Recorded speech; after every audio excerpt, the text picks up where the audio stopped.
Yehoshua, chapter 10.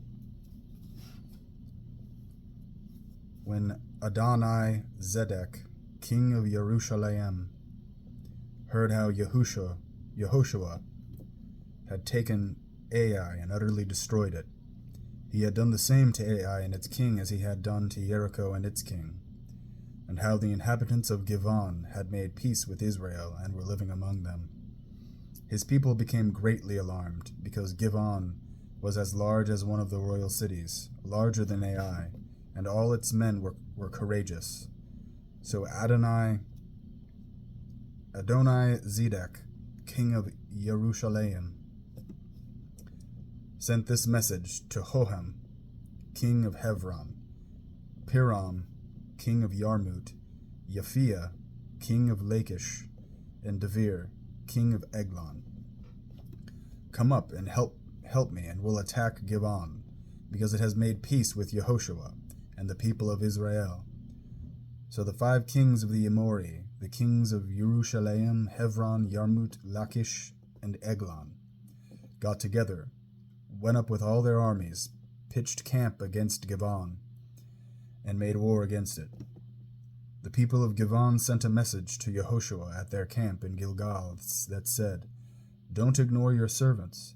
Come up to us quickly and save us. Help us, because all the kings of the Amori living in the hills have gotten together to fight us."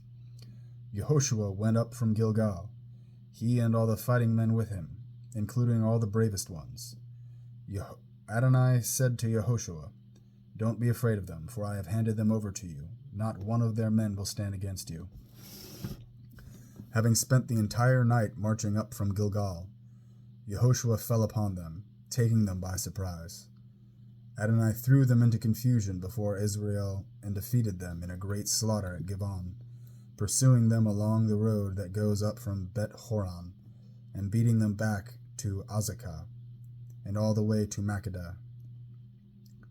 As they fled before Israel down the road to Bet-horon, Adonai threw huge hailstones down on them all the way to Azekah, and they died. More died because of the hail than because Israel had killed them with the sword. And then on the day Adonai handed over the Amori to the people of Israel, Yehoshua spoke to Adonai in the sight of Israel. He said, "Sun, stand motionless over Givon. Moon, you too, over Eglon alley." So the sun stood still and the moon stayed put, till Israel took vengeance on their enemies. This is written in the book of Yashar. The sun stood still in the sky and was in no rush to set for nearly a whole day. There has never been a day like that before or since when Adonai listened to the voice of a man. It happened because Adonai was fighting on Israel's behalf. Yehoshua returned with all Israel to the camp at Gilgal. But those 5 kings fled and hid themselves in the cave at Makkedah. And it was reported to Yehoshua that the 5 kings had been found hiding in the cave at Makkedah.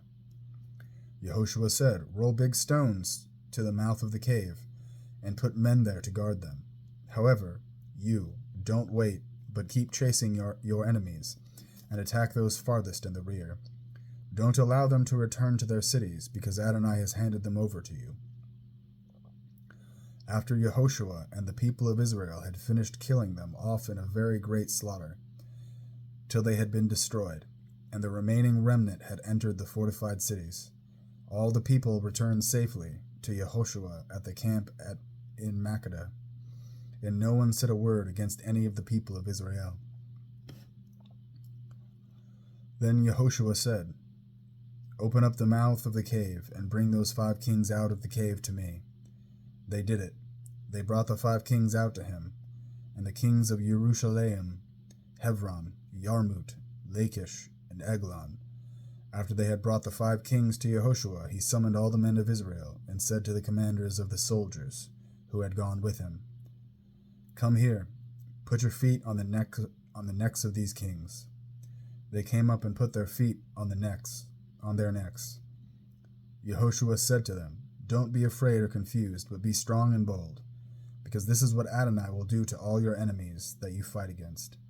With that, Yehoshua struck them and put them to death, hanging them on 5 trees, where they remained hanging until evening. At sunset Yehoshua gave an order, and they lowered them from the trees and threw them into the caves, where they had hidden themselves, then laid big stones at the mouth of the cave. And here they remain to this day.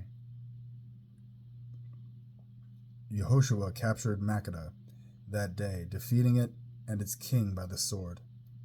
He completely destroyed them, everyone there. He left no one, and he did to the king of Makkedah what he had done to the king of Jericho. Yehoshua went on from Makkedah, and all Israel with him, to Livnah, and he fought against Livnah. Adonai also handed it and its king over to Israel. He defeated it with the sword, everyone there.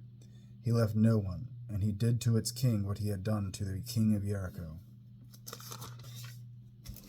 Yehoshua went on from Livnah, and all Israel with him, to Lakhish, and he pitched camp against it and fought against it. Adonai handed it over to Israel. He captured it the 2nd day. He defeated it with the sword, everyone there, exactly as he had done to Livnah. But then Horam, king of Gezer, came up to help Lakhish, so Yehoshua attacked him and his people until he had no one left with him. Yehoshua went on from Lakhish, and all Israel with him, to Eglon, and he pitched camp against it and fought against it.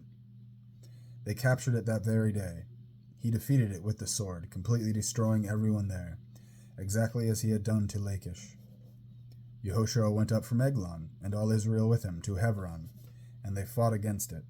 They captured it, defeating it with the sword, including its king, its villages, and everyone there.